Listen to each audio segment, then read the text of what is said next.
What is up, everybody? Welcome to another episode of 4th&15 with Mel and Smooth. I am Mel, and joining me as always is Ronnie Big Smooth Hennigan. Smooth, what's up, man? Not a whole lot, man. We love to do this, bro. I'm excited for it. Glad to have our guest back, of course, as well. And of course, my brother Rico on the side over here, man. So we doing good. How about you, bro? I'm chilling, man. It's hot as shit in my office right now, but that's okay. We'll put the air conditioner in later on tonight. Cool, cool. Rico, what's going on with you, man? Nothing much, man. Just working, maintaining, and trying to keep my head above water. Uh, and speaking of working, this man who's joining us tonight is also a good friend of the show. He's been crowned XFL champion. Yeah. Defeated Houston to get there. It was. You know what? Joe Powell, welcome to the show. Welcome back to the show. It's been a while, man. Yes, sir. Appreciate y'all for having me, man. Always. Been a great journey. But you know what? Speaking of journey, because we're friends, I got a bone to pick with you, man. I need answers. You was playing Houston. I think it was week 2, week 3, wanted to kill you, and you drop an easy interception, man.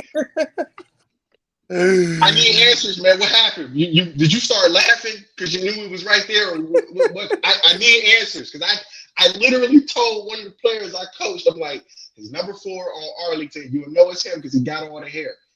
As soon as I said that, you dropped the interception. I'm like, man, I'm not gonna hear the end of this. What happened? Oh man, it was one of those ones where I'm like, all right, this is mine. This is an easy pick. And, instead of me catching the ball, I was looking to go ahead and score already. So, once you take your eyes off the ball, ain't no telling where the ball going to go. So once I dropped that pick, I had in my mind, I ain't going to drop no more. And then after that, it was murder, she wrote. I believe it. So now that you come back from the injury, because we knew that was gruesome. I mean, nobody wants to blow their knee out, obviously. But you bounce back from the injury, you get into the XFL. We thought, I'm going to be honest, the consensus thought you were coming back to St. Louis. How did you end up in Arlington?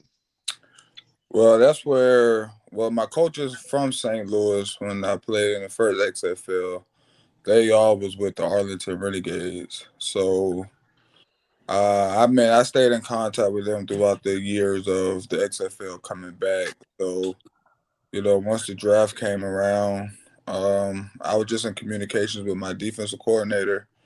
And, I was at work when I got the draft invite, the draft to the team. So, I mean, once I got that draft call, and it was just a different type of feeling, understanding what I've been through and what I came from. All right. We already know indoor/arena football season is going on. Do you miss it? Being back in the XFL, do you miss it at all? I mean, like, I miss the game, but being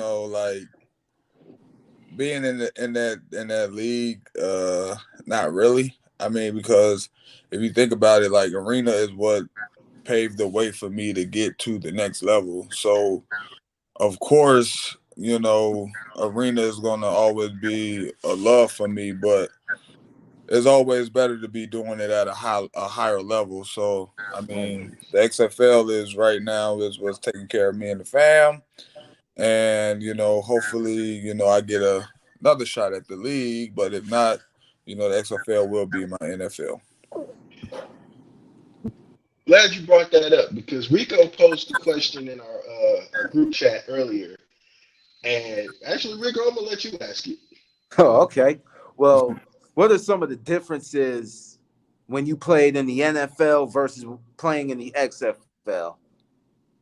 All right. So, I mean, the XFL, the difference for the way the game is played is some of the rules, the special teams, And I mean, that's really about it. I mean, everything is basically the same how organizations are ran, the way the coaching is. You got NFL talent in the XFL.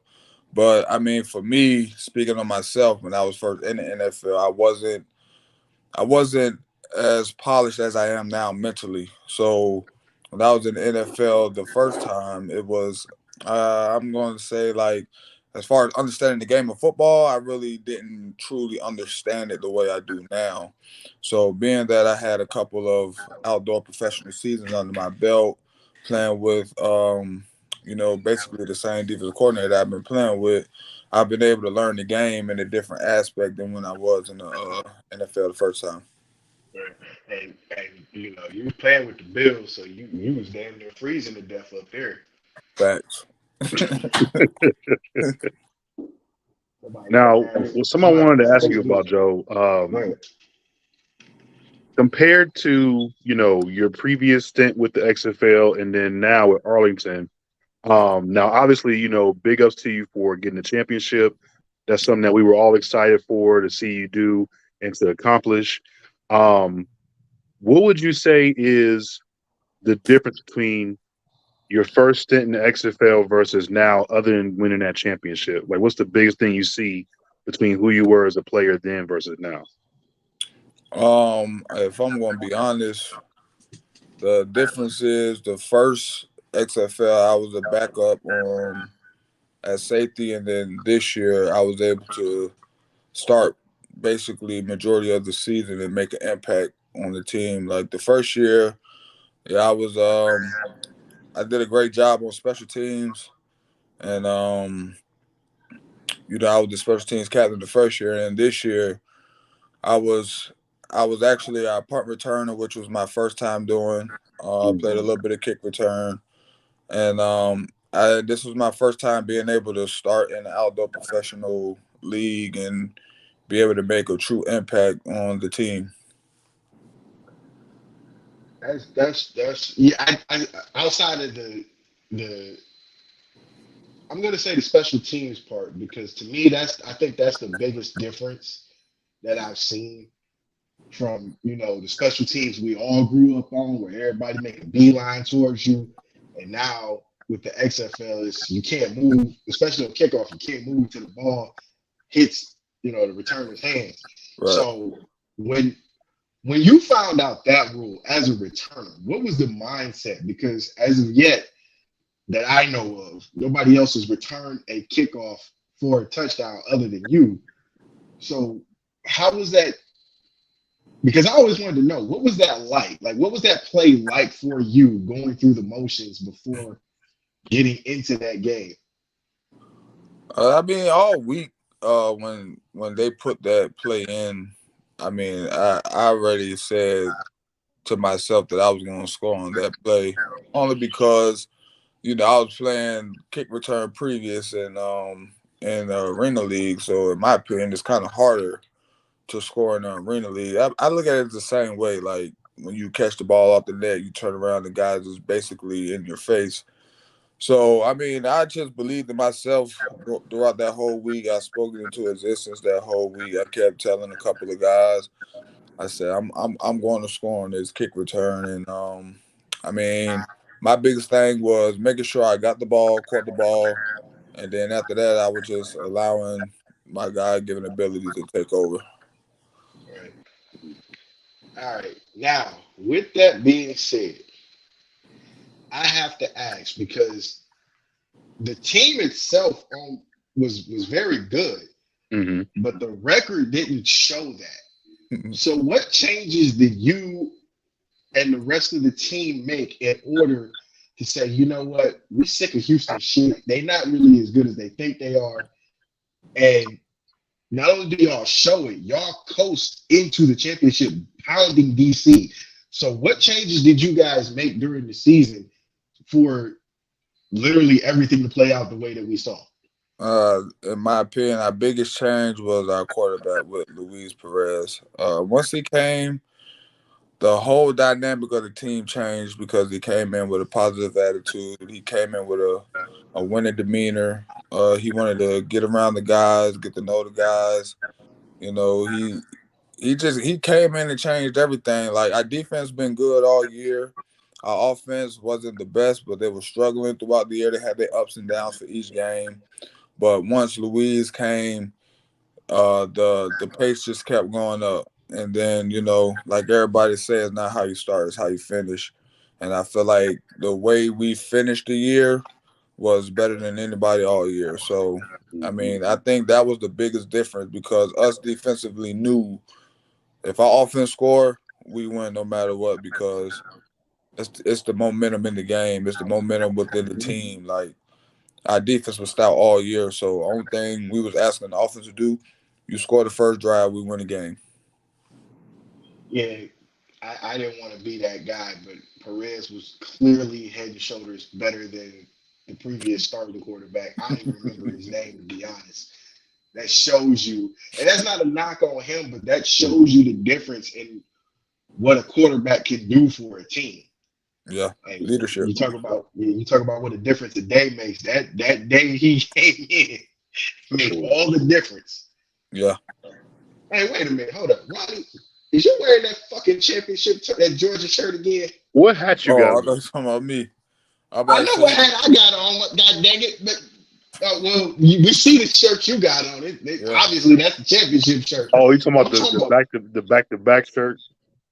Man, seriously, hey, you brought it up. You happened to move, and I thought it was a Glenville shirt at first. Then I happened to look again. Oh, no, never that, never that. Oh man, you know they ripping off of Georgia anyway, man. They've been around longer. You know how it is.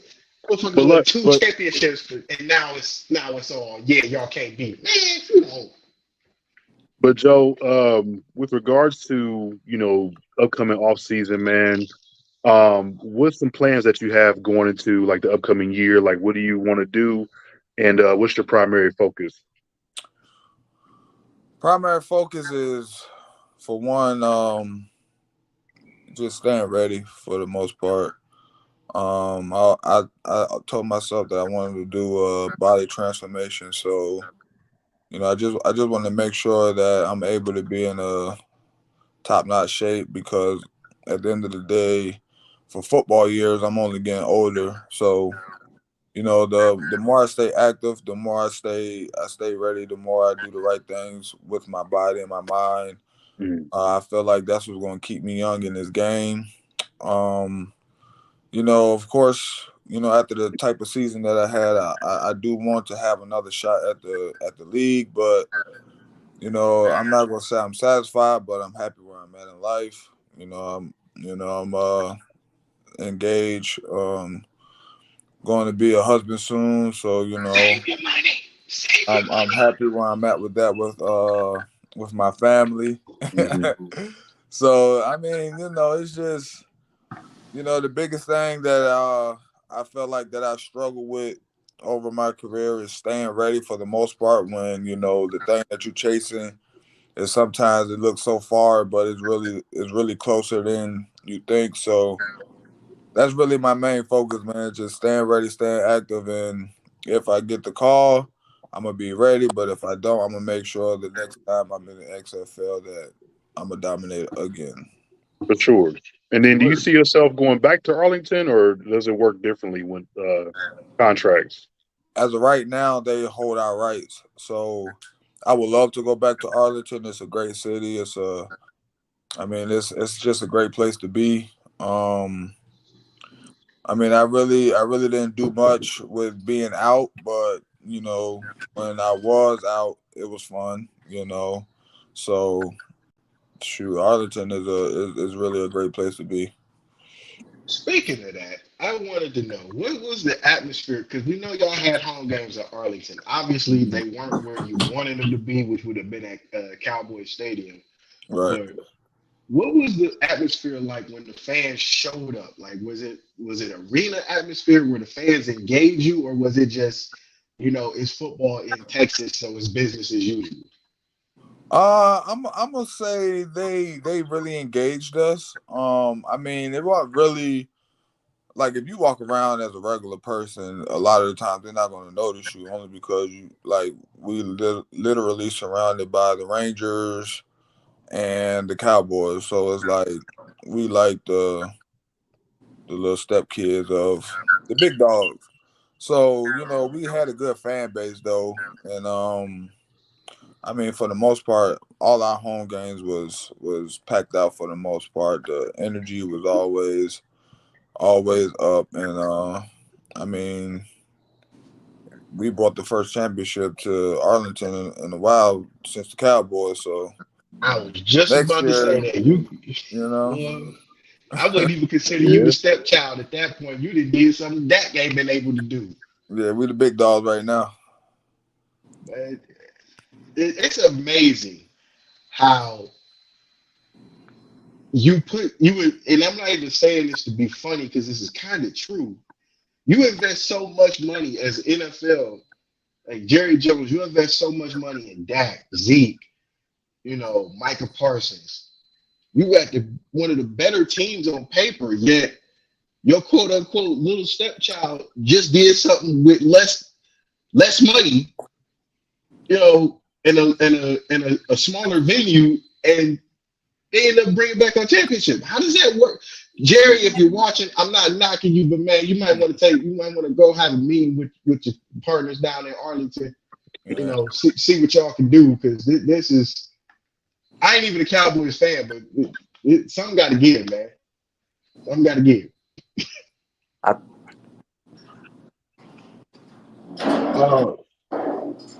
Now I did want to know, because we've all had that moment where we played against some friends. So, did you ever come across any of the guys you played with in the league, or played against in the league,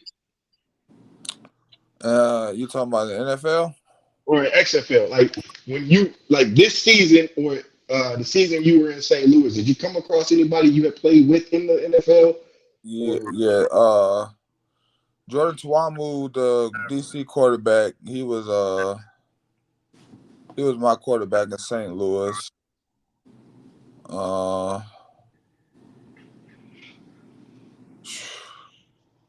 Trying to think. It really wasn't a lot of guys that I actually knew in this league, like that I actually probably knew of because of their journey and the things that I know of them. But a couple of guys that was traded from my team to the DC team. I mean that's really about it. Honestly. Who would you say is your toughest, the toughest receiver that you've ever had to line up one-on-one against? NFL, XFL, arena. Who would you say is just the toughest receiver? Toughest receiver, man. That's a lot of them. I'm gonna just name a few. I'm gonna go arena wise. I'm gonna go with Brandon Tompkins, Quentin Sims, Yeah. Joe Hills, that was a bad boy too. Malachi Jones, Darius Prince, Darius Reynolds. Speaking of Prince is up in Albany. Oh, he's actually in Orlando now, Yeah, he's leaving in Orlando. And Albany. then there was a guy from Washington named Douglas McNeil. Mm. Dougie. He was raw. And then I mean when I was in the league, I mean I really didn't go against nobody game wise because I was really practice squad, and then I had a couple of preseason games, but I mean everybody that I went against in practice was raw, like Sammy Watkins, Percy Harvin, Robert Woods, Marquise Goodwin. Like, I mean, everybody in the league be raw for the most part. So Yeah. Mm-hmm. but those guys right there from the arena stint, those guys was truly dogs. Now, for me, I have to ask this because I want to know from your perspective. Mm-hmm. championship game. It's clear that you DC got nothing for y'all offensively because they were they looked stagnant at times, even though they had the best record in the league. Mhm. It was clear when they saw a good defense, they were stupefied. Right. So as the game went on, you knew you had the game in hand. You start watching the clock tick down. Mm-hmm. What are your thoughts as the clock ticks down, and then what are your thoughts as the clock hits all zeros? Well, as the clock was running down, they started making some plays to where they was in the game. Like the XFL down was almost like arena, if you think about it. Like 9 points is a one score game, like one possession game. So it's like once they started, I mean, in the beginning, I mean, it was evident that we were just smacking them around, doing what we do best, and then as the game was going on, closer to the third and fourth quarter, they started making some big plays. But every touchdown they had was a big play. It was never they driving down the field and they just beating us. It was mistakes on our end. So I mean, that's the only thing that we had to eliminate. And once the clock hit zeros, I mean, the relief was over. It was like I'm a champion. Like it was my first one, so the feeling was surreal. So I mean, I was just happy to see, the smiles on everybody's faces, being able to genuinely give one of my brothers a hug and say we did it, because like all year, like we went through some stuff. So Yeah. for us to actually fight through, overcome a lot of adversity, overcome the bumps in the road, and be able to smoothen it out to win the championship, the feeling was amazing. And then, I had my fiance in the stands, Mm. and that for her to be able to see me win a championship, to see me do something that I love, that really makes me happy. I mean, that feeling alone was just the best, because it was not. I wasn't just doing it for myself. My mom, my dad, my brothers, Yeah. like my whole support cast, like they that been on my journey, understood like the feeling and what this meant to me alone. Now, Joe, with that happening, that feeling of getting a championship and Mm-hmm. being able to accomplish that, man, and it being surreal. I have to ask as well, because I know Mel had mentioned earlier that the record didn't really reflect, how good you guys were. Right. And with that, Joe, what are some of the things that you felt the team could have done differently in those games that didn't turn out to be the outcome that you had wanted? I mean, for the most part, like I say, only one game was truly like, I would say was truly like where we just got beat, and that was against Seattle, where Hmm. we didn't have an answer for those guys. And I mean, every game was just, we was one play away from winning every game, or just just a mental mistake from us winning the game. Most of the time, when you go back, you look on film, it's a shoulda, coulda, woulda type of situations, or Hmm. pre-snap and post-snap penalties that's very avoidable, or just looking at the film and being like, is it really them, or is it really us? So for the most part, in my opinion, we was honestly beating ourselves, all year. But I mean, no knock on the other teams, because of course they get paid. They are pros. They watch the film. They prepare like everybody else. So I mean, but when you turn on the film, you can see the difference in us beating ourselves and another team just flat out beating us. Right. All right. My money's on you going back to Arlington. Hmm. So if that is the case and you do end up back in Arlington, do we see a repeat? We're gonna work for it. I mean, I can't. I can't say that right now only because I don't know what the roster gonna look like. You know what I mean? I know a couple guys that was like key players on that team that ain't coming back. So it's like who's going to fill in these spots?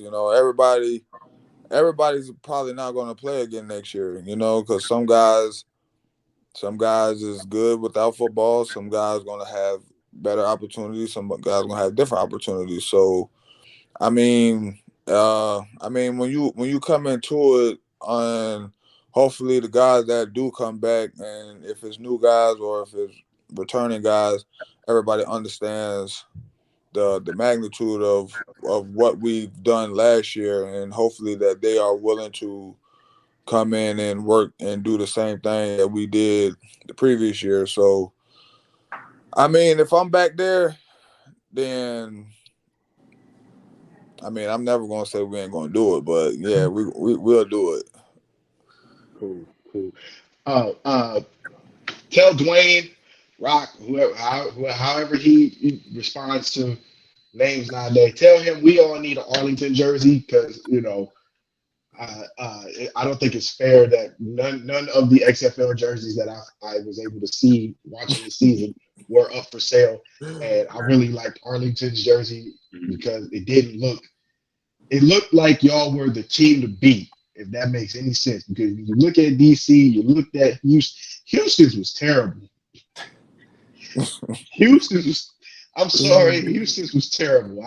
But tell Dwayne we need the Arlington jersey for sale at some point. Like it's got to happen. It's got to happen. And we need the championship jersey because that's the one that really matters. We already know you got yours. It's probably framed somewhere now, but it ain't framed yet. But we know it's getting there. We know it's getting there. I'm looking right at it.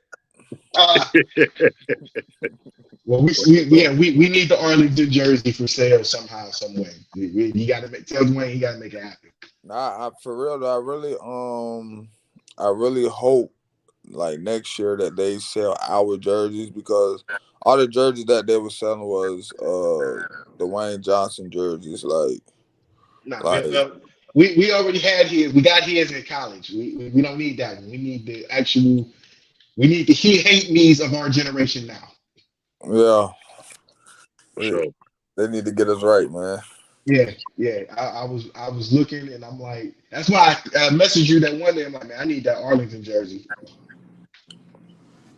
Yeah, because when they talked about selling the jerseys, I thought it was gonna be ours, so I would geek because I was gonna buy everybody's jersey. My mom, my dad, my brother, my wife, everybody was gonna get a jersey. But once I seen that they was replicas of Dwayne Johnson, I said, "Nah, I'm good."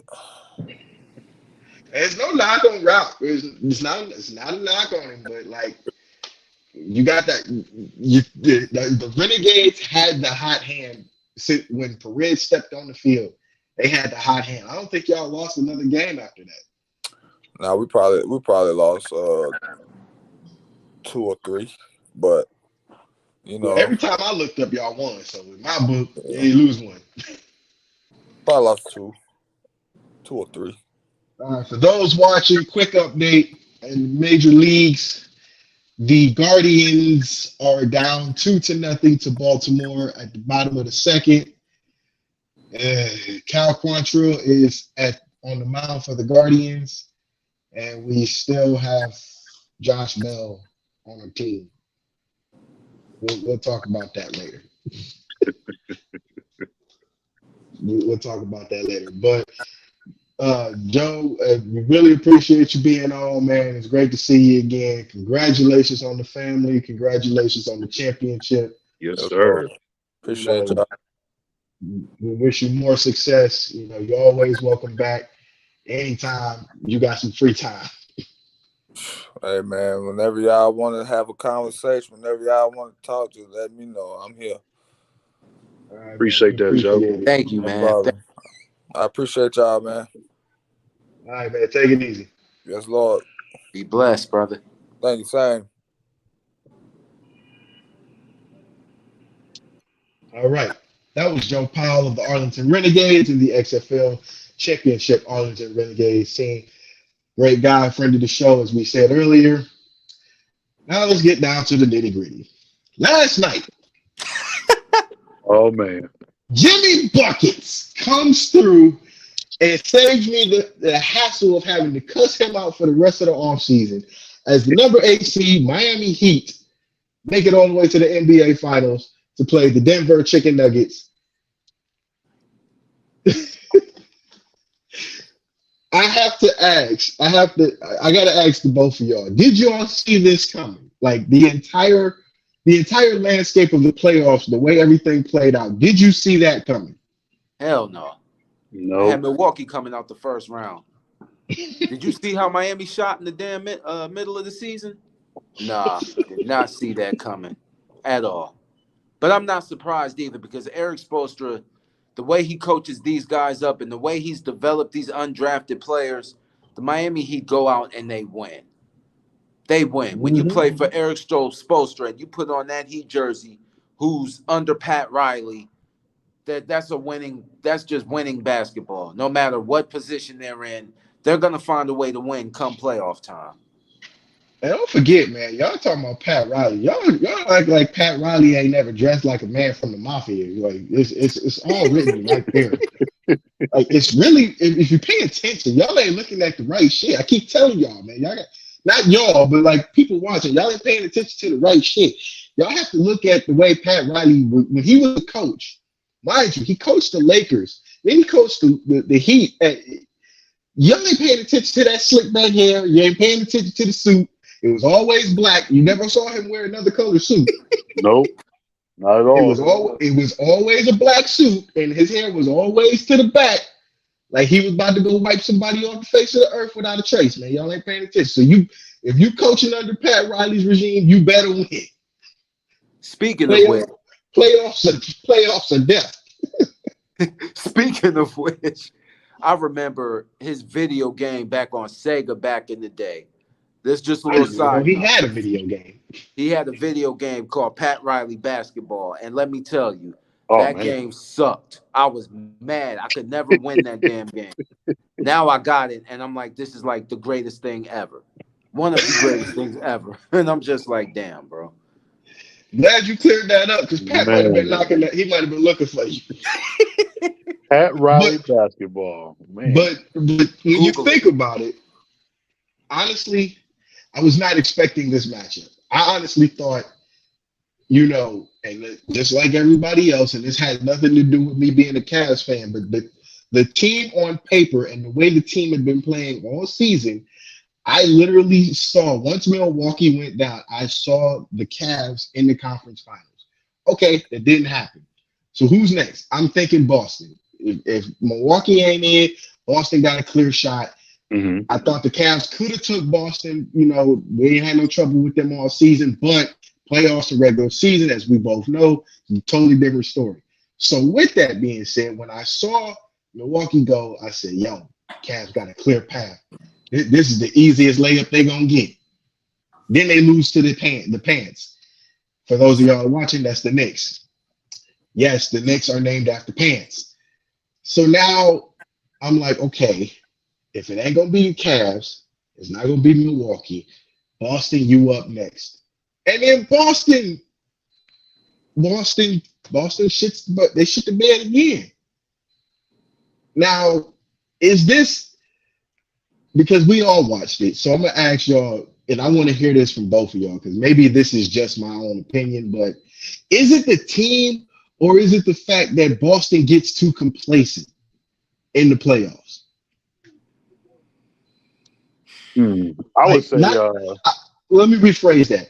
Is it the team underperforming, or is it the team being too complacent once they make the playoffs? That's what I should ask. I would say it's complacency for sure. I mean, because they remind me of, think about how Dallas was, before they finally got that title in 2011. Like, it was beating up on people, winning 50-plus games. They hit 60 at one point. And the whole season, it would just be like that over and over again. killing cats, man. And all of a sudden they get to the first, second round and they fizz out every single time. They finally got that one, but it was just like, dang, over and over again. Like, what do we expect at this point? And it didn't matter what the roster looked like, how many guys was brought in and out. It was just something happening at that level that would cause them to phase out. And I feel like with Boston, it's the same thing. Like all year long, of course, Tatum's been doing his thing. Jaylen Brown, guys like that. Horford may not be as much of a factor, but still definitely contributes. Right, that's what I'm saying. But like the thing is, though, during the season, these guys would have these crazy games and would keep this team afloat. And at the same time, the young guys would try to step up too. But it's just something about playoff basketball, man. It just can't shake it. But what I will say is they almost did the unthinkable, which was good to see. But at the same time, yeah, I don't know. It just get complacent to me, I feel like, man. And of course, people will argue last night, like, oh, Tatum, he got hurt and this and that, and that's the reason they lost or whatever. Yet Miami didn't have Tyler Hero the whole playoffs. But it's cool. Whatever. Right. It could be argued. It's cool. Now, Rico, what do you think about that? Because I really I want to hear what you got to say.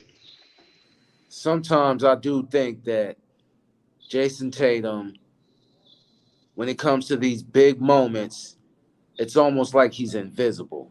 He doesn't really show up. Last night, I understand his ankle was hurt. He wasn't 100%. But that's still Game 7, man. You got to shake that off. You're playing for the right to go to the NBA Finals. Now, granted, this is not to take anything away from the Heat because Boston had no answer for Miami's zone defense, and they forced – I know in the first half they forced almost 15 turnovers, if I'm not mistaken. I got to look at the stat line again. But they did force a lot of turnovers, number one. Now, you take that and you combine that with Boston just didn't shoot the basketball well last night. I think it was damn near, the second quarter before they hit their first three-point basket. So I think it was a combination of different things last night for Boston. But for as far as like the stars, like Jason Tatum, it just seems like when there's big moments, he doesn't – it's kind of like he just doesn't show up to me personally. I look at last year when they played Golden State in Game 6. I think he had a bad game that night too. It's like, bruh, this is the title on the line. Like, you picked the wrong time to be like an Avenger when Thanos snaps his finger. Like, it's just, right. So I think for me it's a multitude of everything. But credit to the Miami Heat. They're just the second time in NBA history that an 8th seed has reached the NBA Finals. The first, ironically, being the New York Knicks in '99. So, let's first off let's rewind that. They weren't even this ain't even the true NBA playoffs like it was when we were growing up. This was a play-in tournament team. That just so happened to get that last seed in the playoffs, and then they say, you know what? Fuck it. What we got to lose? Right. And I respect that. And I didn't even think about Tatum like not showing up. I know he was hurt. Whatever the case was. I'm not gonna say that because injuries do play a big part in how you respond or how you perform in the game. Right. You know this, Rico. You know this. I know this all too well. What I'm gonna say is, I think that there is a level of complacency with the entire organization just because it's Boston. And, Boston's obviously one of the most historic teams in the league, 29,000 championships. Bill Russell got 17 of them. So the expectancy for them is just, all right, once we in the playoffs, we automatically go into the championship. And I don't think that they realize that this is not the Larry Bird Celtics. This is the Boston Celtics now. And that's again, it's not a knock on anybody, but the level of teams you're playing now. Back then, it used to be one or two all-stars maybe on each team, maybe. Now it's 3, 4, maybe 5 all-stars to a team, Yeah. or at least an all NBA person and 2 all-stars. So you got 3 stars to a team at the very minimum, and you can't just, expect to cruise against the Miami Heat, the Cavs, the Knicks. The Knicks, this is the best basketball the Knicks has played in damn near 20 years. True. Yeah. So it's like, I don't know if they were expecting to just run through the Heat and it didn't happen, or it was just the Heat were actually better than we all expected them to be in the playoffs. But the reason I'm saying all of this is because my question now is, what does Boston do now? Because, you saw the body language from Brown last night. Kind of looked like he don't even want to be in Boston no more. That's just reckless speculation, but the body language was there. There's actually rumors that he might be going to Houston in the offseason. I read up on that a couple of months ago. Like, if he goes to Houston, I can't say I'd want to go to Houston, just because it's not the basketball team we are used to seeing. But maybe a fresh start is in his cards. I don't know. But my thing is, what does Boston do now? Do they revamp the team? Do they, I think not having their head coach really hurt. Yeah. Not just from him being on the floor perspective, him being in the locker room, I think that hurt the team because he was on to something. And the way they played with him as opposed to this guy now, to me, it's 2 totally different teams. I could be wrong. No, I think you're onto something. I feel like there was a different level of, I wouldn't say respect, but like just how they played for him. I feel like he did get the best out of them, or knew kind of like not only what their quirks were, but how to really bring that synergy out with that team and utilize them to the best of their ability and untapped potential and whatever else, you know what I mean? So him not being around this time around, I think, played a big difference as well. And of course, the guy they have now, like for him to go as far as they did is a good accomplishment. And, only time will tell to see if the GM keeps him around. I think he will, obviously, but who knows, man? Basketball is crazy like that.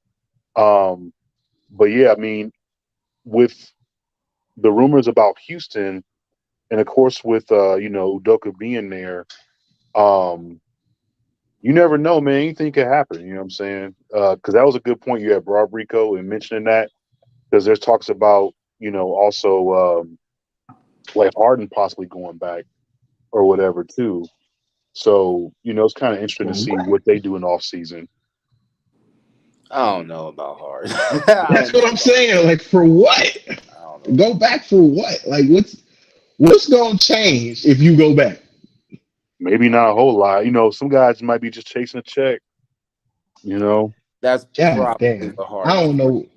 I don't know what just happened in the 5 minutes we've been talking about the NBA Finals, but another update for you: the Guardians are now getting their asses kicked by Baltimore at a score of 7-0. Huh? Oh man, come on, man. I don't know what happened. Okay, don't shoot the messenger that quick. Jeez. That's what I just said. In the 5 minutes we talked about the NBA Finals, I just happened to look over, and the Guardians are getting their ass kicked. It's now 7-0 in favor of Baltimore. So we'll talk about them another time. Oh man, yeah, I can't. Yeah, we'll leave that alone. But more pressing matters. OTA started last week, ended last week with the NFL. For those that don't know, that is off-season training activities. It's basically a meet and greet, if you really want to call it that. Mm-hmm. So the new players can meet the rest of the team. Coaches can start handing out semi-playbooks of what they might need to know, whatever the case is. This free agency has shown me a lot. And it's shown me that nothing is guaranteed, meaning you're not always going to have the players that you want. As we saw, Weston retired from the Browns as of not being able to stay healthy. The injuries piled up. We do wish him the best, but I think it's another career cut short prematurely. What are you guys seeing from free agency that has you thinking there's about to be a big change coming on the field as far as who will become the leader of the pack? You want to answer that, Ronnie? Man, for me, I feel like Cleveland will do a 180 defensively. In terms of like overall, only time will tell because we've already seen it to where, they'll have like this roster and then, stuff doesn't pan out or whatever. So it's good to see Barry doing his thing. And the difference that I've seen also with Barry compared to, Dorsey is that he's not threatening the salary cap. So as far as like, getting talent in there and doing all the right things, that's cool to see. But I feel like there's going to be a lot of teams that may be on the up and up that, either are unexpected or people, are kind of already writing off.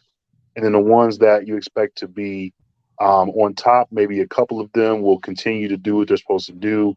And the rest may face some challenges or whatever along the way. Because right now you figure the way some of the schedules look, some teams have a little bit more favor than others, of course. But then also a lot of divisions look a lot tighter. Like the AFC North, I feel like will be back to, what it was a few years ago in terms of how more even that was at that time frame and the competition at that level. Same thing for like, AFC East will look a lot better, obviously. So it'll be cool to see like that. But I think there's a couple of divisions that'll just look really good and some that'll stink. But I think the AFC is going to just be dominant once again. I feel like that's definitely something to look at. And of course, on the NFC side, I mean, from what I'm seeing, it's looking like San Fran and Philly all over again. I haven't seen the other teams really vamp up to challenge them right now from what I've looked at. But the AFC look nasty.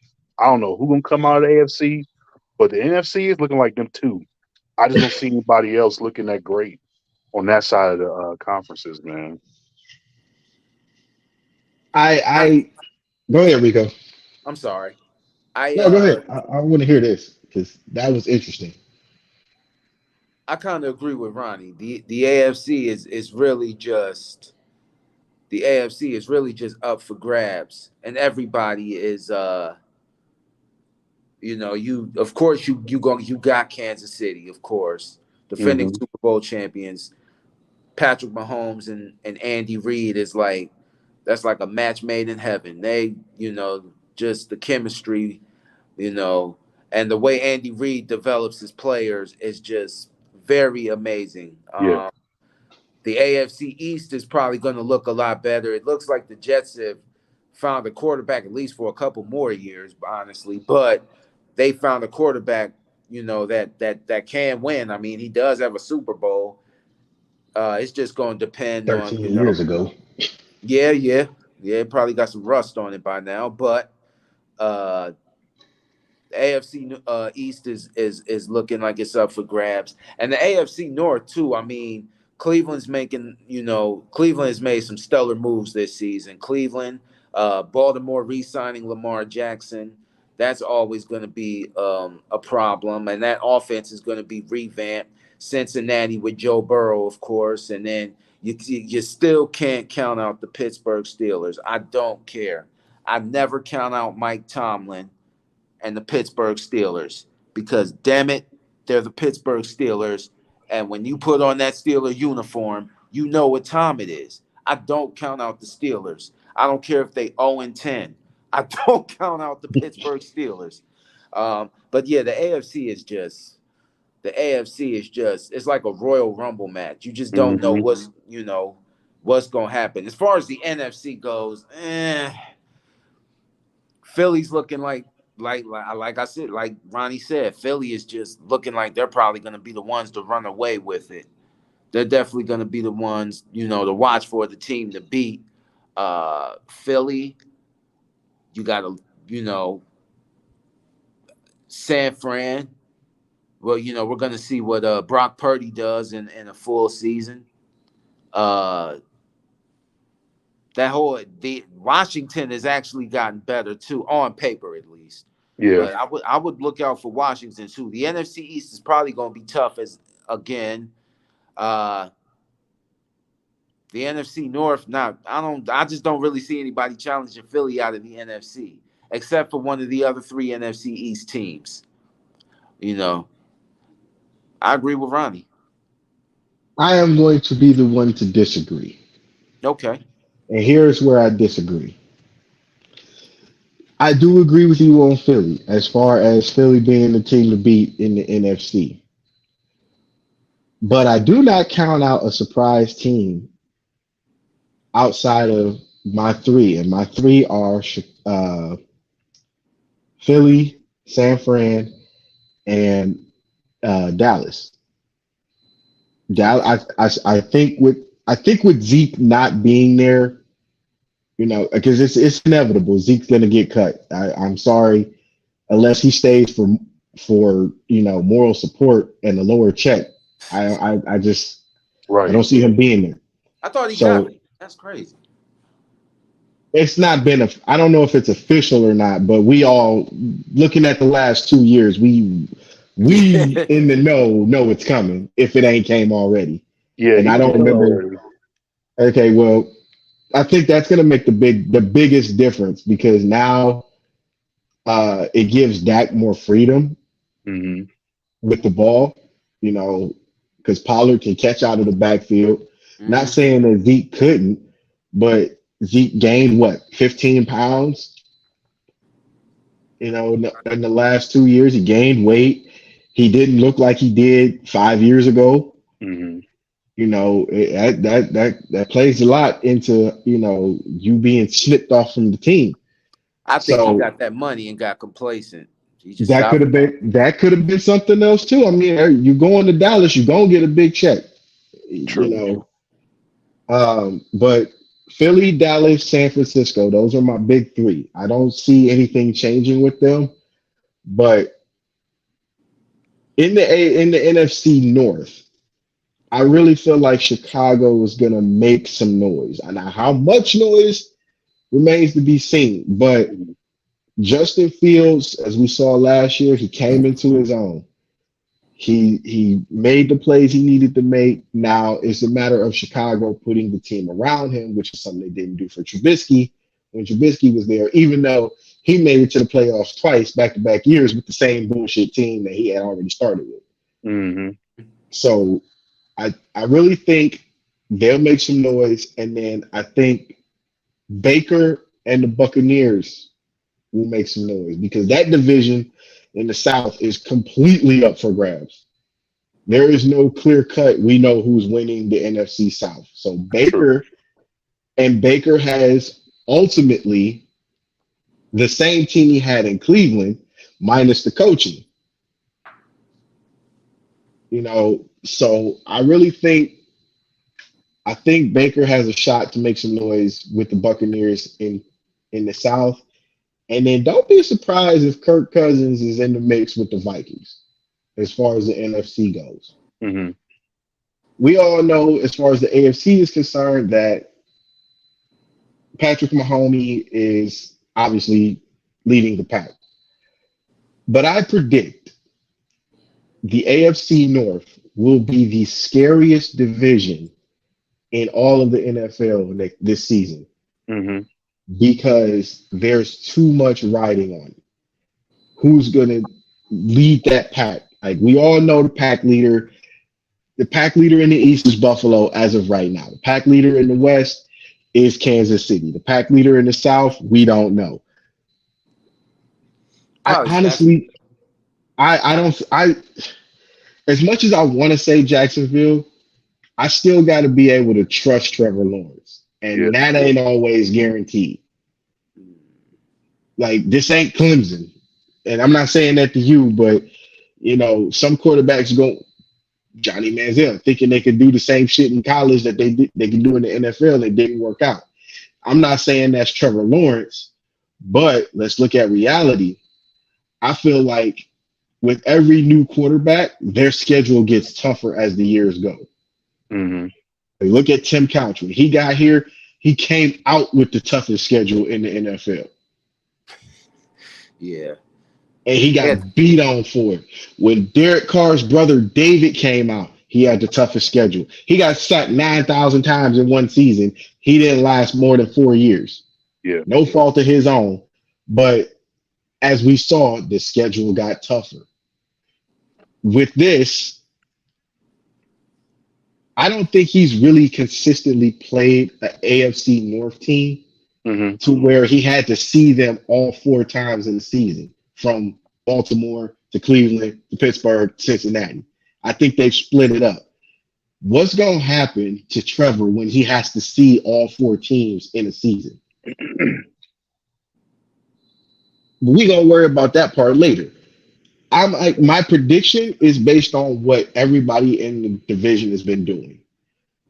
Cincinnati had a need to address the line. They've been doing that quietly.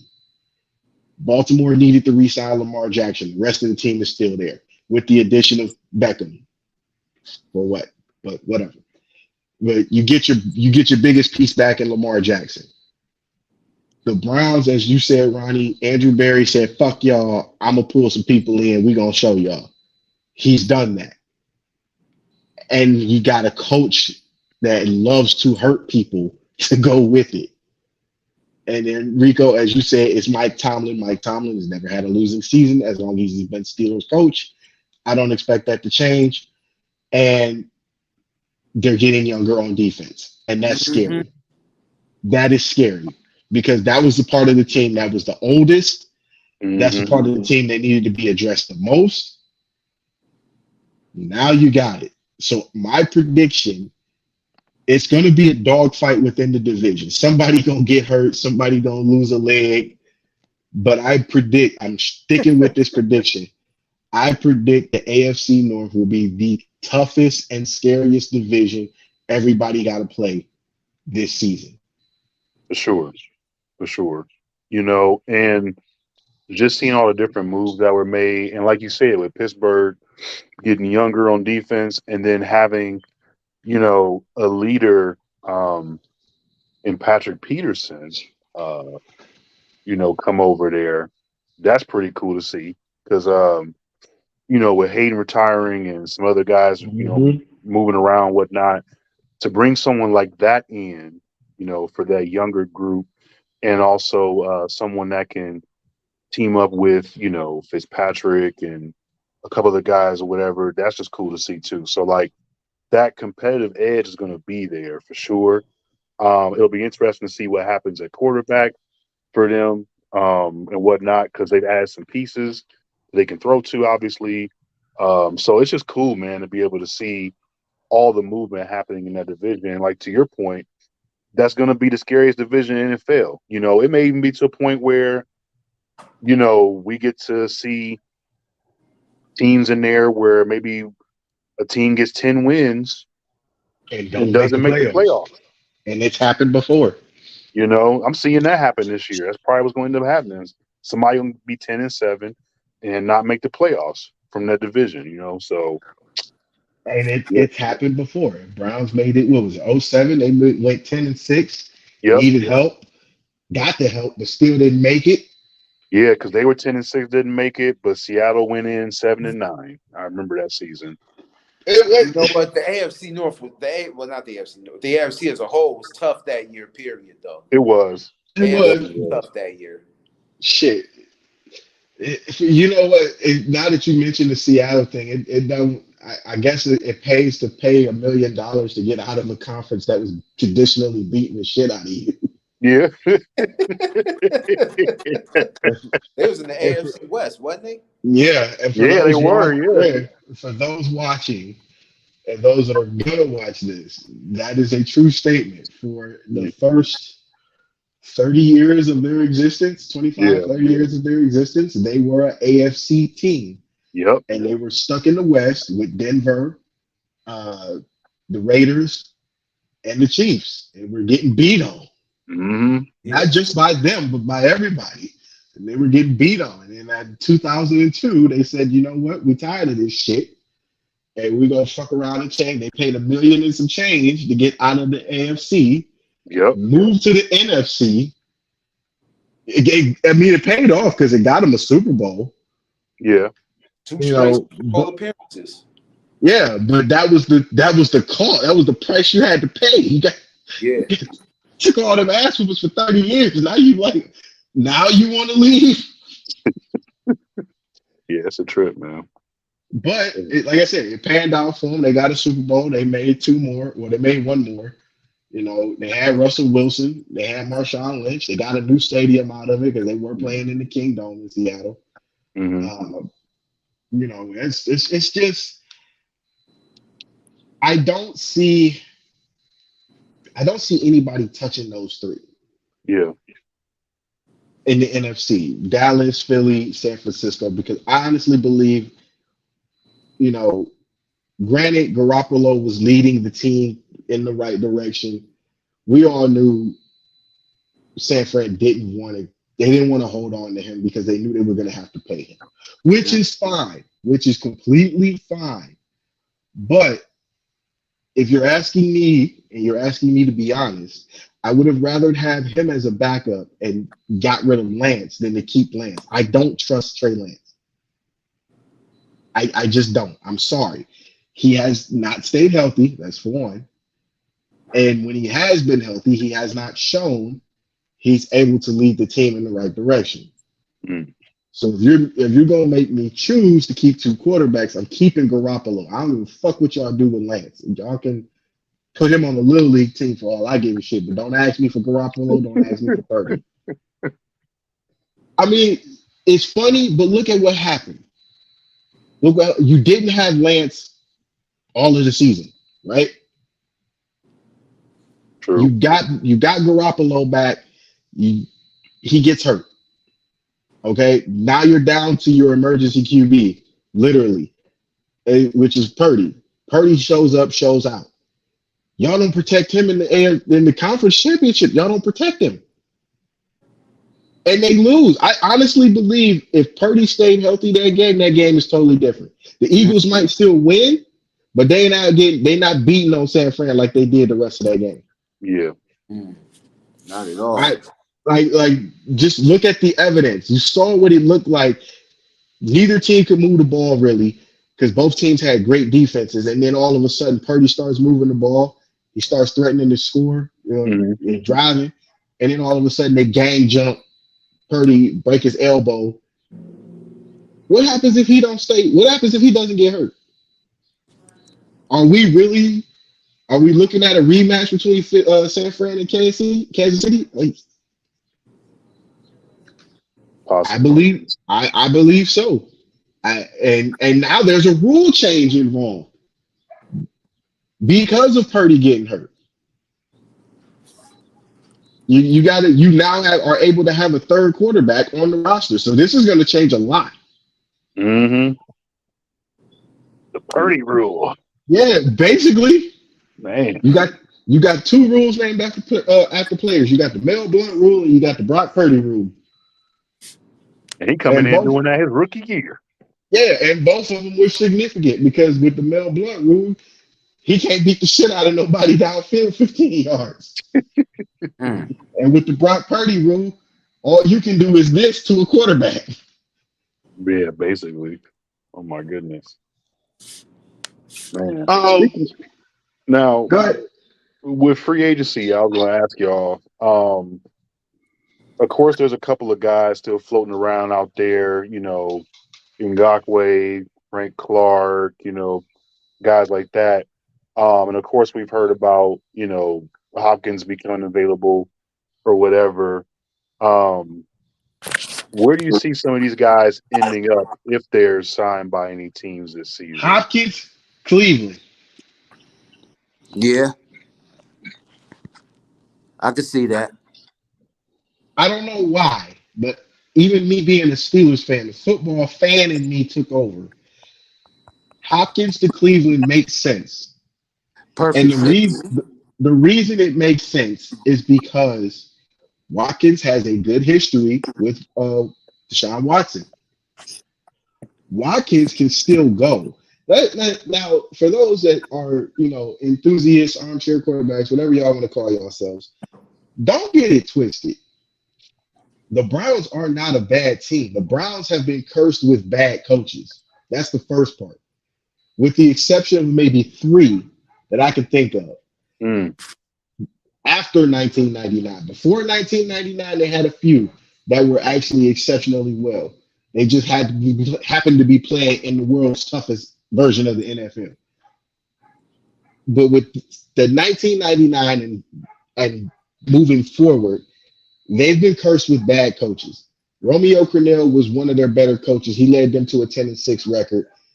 Butch Davis led them to their first playoff appearance since '94, and their only playoff appearance before 2020. And then you got Kevin Stefanski, who led them to their other playoff appearance. I believe with Stefanski's offense, you got now Watson is in control for real from day one. He's in control. If I'm Watson, you just lost a receiver. Whether you were going to use him or not remains to be seen because he retired, so we really won't know. But you just lost a receiver in your receivers room. Why not? Yeah, he said, Hopkins has gone on the record saying he wouldn't mind going to Cleveland, even though they're not a contender. That's not true. They are a contender. They were just 2 years out of a playoff appearance and was a bad call away from the conference championship. Oh man, yeah. Yeah. So let's 2020 or not, let's not act like that didn't happen, because it did. It's on the record books. You can go back and watch these games on the NFL Network. So it's not like this ain't a true statement. Watkins makes sense. He'll be another piece that might be needed on that side of the ball. You're down a running back. Kareem Hunt has not come back. There's no chance. There's no telltale sign if he wants to come back. He wants to be the man. He's been a great piece the last couple of years, but I can't say I blame him. Everybody want to be the man. And you weren't going to be that in Cleveland. Let's just be honest. It's Nick Chubb's backfield. So, with that being said, you just lost a receiver in your receivers room. Your quarterback knows of this receiver very well. You already got a 1,000-yard receiver. Add another one. This could cause problems in the AFC North for any defense, because now you don't have enough people to cover these guys. True. Because you got to really, and it's just throwing this out there, play devil's advocate. If you were able to sign Hopkins for less money or restructure a contract that he had or that he would have wanted, whatever the case is, if you're able to sign him, think about the problems that this will cause for every team that you go against. Because now, even if you do got film on him, you still got to pay attention to Chubb.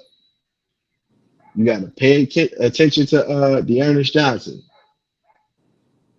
You got to pay attention to Watson. So that's 3 people in the backfield that can take off running at any given moment. Yeah. And then you got to worry about Deshaun Watson's arm. And Amari Cooper, who's the best route runner in all of NFL at this moment in time. Donovan Peoples-Jones is the speed. And then if you put Hopkins on the other side, You're not gonna. There's no linebacker that's gonna keep up with Hopkins, and there's no linebacker that's gonna keep up with Donovan Peoples-Jones. I'm sorry, You know, it's now that not you gonna say happen. that, I just thought about that in my head, like how Stefanski could rotate that.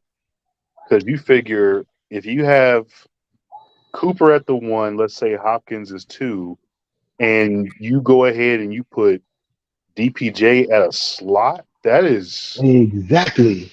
that is Mm-hmm. that As that as a defensive coordinator, that what do sounds you do? crazy. Hold up. As a defensive coordinator, not named Jim Schwartz or Bill Belichick, what do you do? Oh my God. A guy that fast and that tall at a slot, that just And he's not a slot receiver, and that's the problem right there. that's what's yeah. And 'Cause I'm I not mean, saying that to be funny, but look at his track record. At Michigan, he was the man. At when he got here, he was the number two for to a degree. yeah. So what as a defense, if you guys are defensive coordinators right now, your last name is not Belichick or Schwartz, what do you do? Or Andy Reid to a degree, because we know Andy Reid could do both. What do you do? Damn. Because you got three people in the backfield that can run. You got three people in the back out on the wing, essentially that can catch. Two of them are fast as shit. What do you do? I don't know what you can do. And then you got depth now because you added Evan Moore as Who's well. tall and has some speed. He's got some speed too. He's young. He's like Okay, 24, so 23, so 24. so just imagine, like we're throwing the fandom out for this. Just imagine this lineup: Mm-hmm. Watson in your backfield, Watson, Ernest Johnson, Nick Chubb. On your wings, Amari Cooper, DeAndre Hopkins, DPJ, Moore. How do you stop that? You can't cover that. There's no way that you could. Oh my gosh! Here's the issue with that, and you being a defensive player as well too. You know this. You can't double team. Yeah, You that's my can't. first. That's my first go-to, and I can't. It's impossible. You can't It's double team that. The only it's way, one of I those things actually, I where take that back. I take that back. This is the only way I think you have a shot. You don't stop it, but you do slow it down. Man, The only way you stop that lineup from passing the way that they would pass in my head is if you go to a quarter defense. And for those that's watching, that's seven DBs. But here's the problem. Now you leave your defensive line and your linebackers susceptible to the run because you've taken away a lineman and you've taken away a linebacker. oh we see. You know what? And it's funny you mention this because all this talk in the media, right, about Stefanski and how he wants to throw more and all the other stuff. I think that is what that leads to because if you add someone like Hopkins, where if you look at this, if you look at the way it's looking right now, I don't know how much money Arizona is still giving him, if anything, but Cleveland got 18 mil they sitting on for this season Mhm. still. Even all the stuff they've done, they still got 18 million in salary cap. If they want to bring this dude in for 1 year, you know what I'm saying? I honestly, me.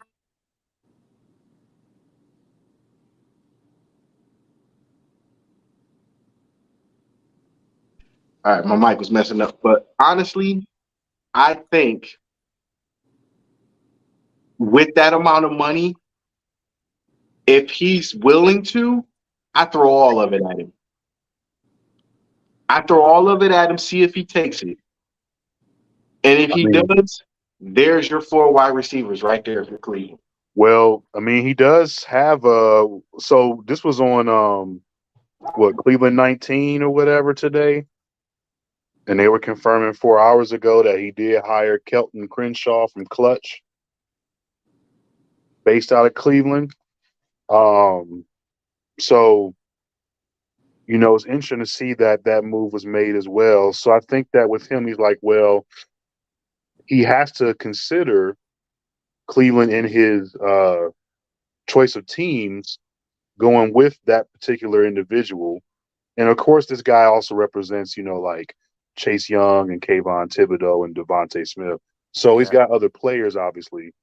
But I feel like him having that, type of agent from that particular group, right, kind of shows like, hey, of course I'll be interested in reuniting with my former QB and seeing other pieces that they have.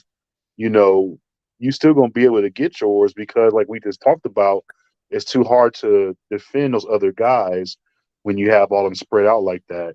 So it'd be interesting, man. I feel like, like you said, Mel, throw it at him, see what he does. Maybe you do or don't give him like a Odell type of contract for a year and see what happens. You know what I mean? But I mean, you figure at this point, if you're willing to guarantee a player 200-something million dollars for 5 years, it would not surprise me that you gave or choose to give Hawkins a fully guaranteed contract for a year. Well, let's That think wouldn't about this too. that wouldn't surprise me at all. Let's throw this out there. He also restructured his contract for the cap, which That's is true also too. going to expand this year. So I throw all of that 18 mil at Hopkins and see if he takes it. And if he does take it, think about what it does for next year when the cap expands. Mm-hmm. Yeah. Me personally, if I'm Andrew Berry, I take that risk. I'm on the phone calling his mama, his sister, his cousin, his college coach. I'm calling everybody. Hey, what we got to do to get him over here? Just because as a football person, that makes the most sense because at this very moment, there's not a lot of talk for him. So since there's not a lot of talk for him, I got leverage. Hey, D-Hop, look, I get it. You want to play for a contender, but has anybody else called you? No? All right, well, look, I got 18 mil sitting right here on the table. You want it or not? Yeah. It's either a yes or no. The worst he can say is no. Then I save my money. But if he says yes, all right, well, come down to a shitty facility and holler at me. It's in the middle of a neighborhood. You can't miss it. But truth be told, that's what I do.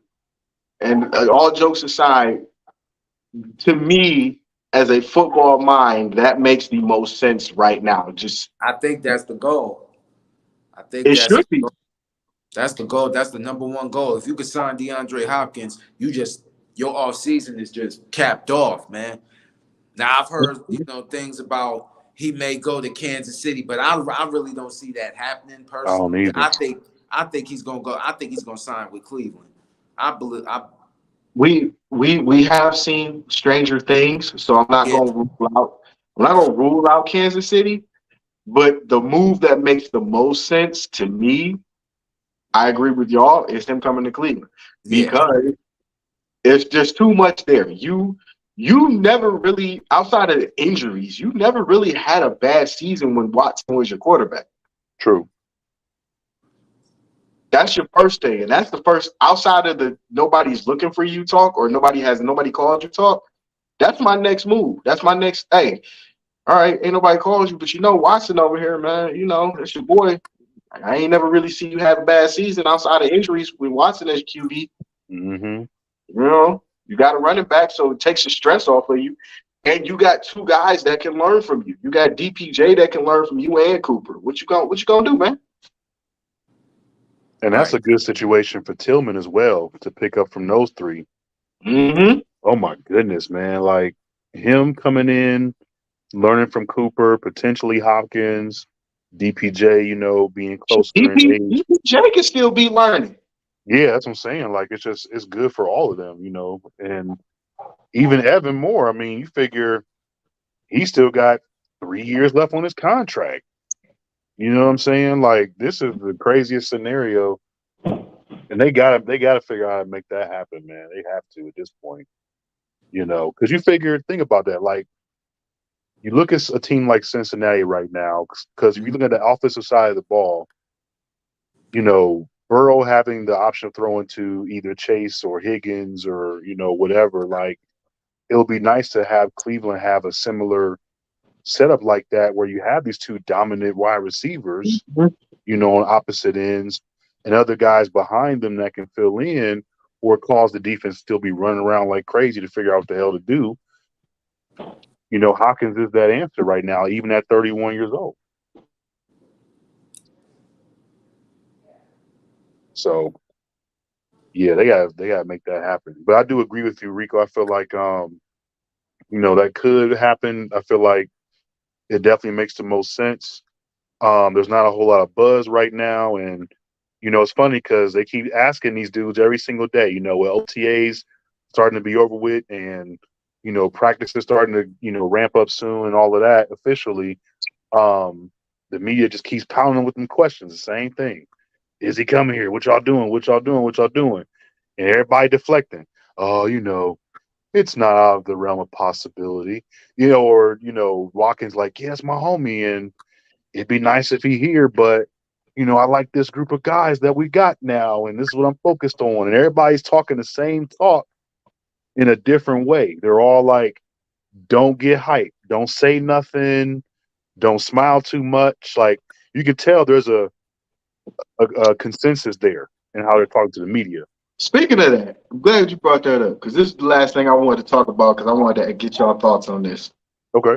On Thorhill was on the record last week talking about how, he wants the fans to get behind and be confident with the team, and he got the mindset to win. Elegantly, in so many words. What are you guys' thoughts on what was said by him? And are you taking it with a grain of salt? I am. And only reason I'm saying that is because with him, he's coming off a Super Bowl year. He's fresh. He's high for that championship. So, of course, for him, he's like, oh, man, I just got one. I know what it feels like to get one. I know what it takes to make that happen. And I think he's excited because he gets to be a leader on the defense. He gets to see, what Schwartz is doing with that side of the ball. So I think that's all there. So I think he's just, really high on like all of that. And it would be nice, but if you've been someone watching the team for a while, that hope is always there. Every year that hope is always there, and it doesn't always pan out. So for me, I'm like 50-50 on that. I'm excited to see that he's excited about it, right, and that he wants to lead and do these things to try to help bring that type of mindset to Cleveland. Because we heard that same thing before with Jarvis as well. To right? be fair, with Jarvis, it did change a little bit because they ended up going to the playoffs. Yeah, for sure. So there's that. But that's kind of where I'm at with it, man. I'm taking it with a grain of salt. Rico, what about you? I look him dead in his face and be like, man, you just don't know. Be like, bro, you just don't know. You don't get it, dude. You here. Welcome to the 216. Ain't nothing here but L's and shootings. No, I'm just playing. I'm just kidding. I can't with you, man. No, I'm just playing. Ain't nothing here but L's and shootings. Nah, but you gotta. You know what? I like his mentality. He kind of reminds me of when Trent Dilfer first signed, and he had this positive attitude. He's like, "Yeah, come on, guys, let's go." And like the next year, they ran him out of Cleveland, and it's. I like the mentality, man. I like what you're trying to do, man. You just gonna have to have some patience. You just gotta have some patience, and I'm with Ronnie, man. I take it with a grain of salt. As I said in the group chat, I'm not a Browns fan by any means of the stretch of the imagination, but as a Clevelander, Negro, shut up. You got a Super Bowl. like, dude, do you not see the despair in fans' faces when they lose? Like everybody looks when, and I can only describe it as this. If you've never seen this movie, go see it. It's on Netflix right now. It's called Don't Look Up. It's about a comet hitting the earth, and the government gets stupid trying to save it, trying to save the world, but they end up trying to harness the fucking comet for whatever, for financial purposes, and damn near everybody dies. It's Jonah Hill, Leo DiCaprio, all of that. When everybody knows the comet is like about to land, it's so somber. It's so self-aware that you're gonna die.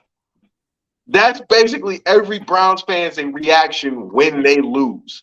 So, Negro, shut up. You got two. You got 2 Super Bowls, and you talking about you want the fans to be confident and just go. No, it don't work like that here in Cleveland, bro. It don't. It don't. It ain't worked like that since Bernie left. True. Yeah. And Bernie ended up getting the Super Bowl. So that was another kick in the ding ding for Cleveland fans. So I get his sentiment. It's on the level of Jarvis, and Jarvis was starting to help change the narrative. But Negro, you literally about to get your ring shipped to you.